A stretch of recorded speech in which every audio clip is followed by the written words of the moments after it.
Authoritarian President of Honduras, Manuel Zelaya, was blatantly defying a high court ruling and undermining democracy, but my guest today says after the violent response from the military, the United States has no choice but to support him. Joining us is Alvaro Vargas Llosa, Senior Fellow at the Independent Institute and editor of Lessons from the Poor.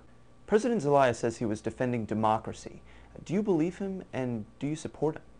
Well, those are two very different questions. I don't think he was working for democracy. I think he was undermining democracy. His latest moves, when I mean latest, I actually mean in the last few months, had all been directed at reinforcing his own personal power and eroding the limits on his power. Clearly, he's not a champion of democracy.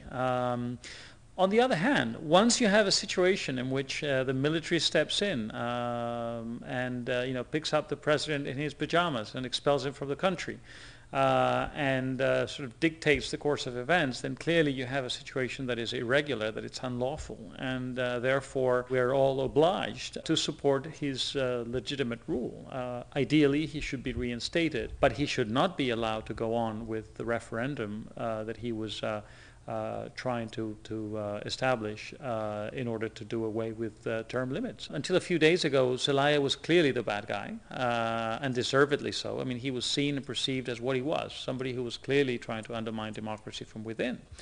Today, he has become, by virtue of the fact that the military decided to step in, the victim. And therefore, what most governments in the region are doing right now is standing not necessarily by Mr. Zelaya, but standing by the law. It's a very tricky situation. There's always the risk that he will be reinstated and continue with his scheme, but there's no choice but to call for the establishment in Honduras to allow him back to power and to finish his term. Another reason floated to support Zelaya, as Obama has, is to avoid giving Hugo Chavez the opportunity to incite anti-Americanism in the region. Does that make sense?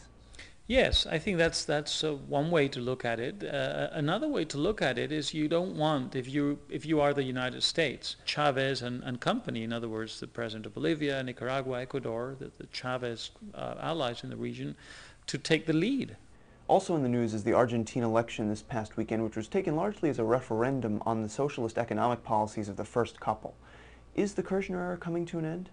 I think so. I mean, the defeat was substantial enough that we can draw that conclusion. Not only did the government lose its majority in Congress, it was much more than that. He personally, the former president, Nestor Kirchner, personally lost the race in Buenos Aires, and Buenos Aires meaning not just the capital city, but the entire province, which represents 40% of the country. You will see the opposition much more boldened, and you will see the emergence of real alternatives to Kirchner in preparation for the next general election. So with regards to the economic policies in particular, can we expect more business-friendly initiatives?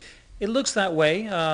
Some of the candidates that won strongly are, I would say, sort of, if not center-right, at least pro-market, pro-business, pro-globalization. Do you think that when it comes time to lead, the opposition will be capable of running the country? This is a very difficult question to answer. Nothing that we've seen in the last few years would seem to indicate that. That looks like it's beginning to change. Could be a very interesting development.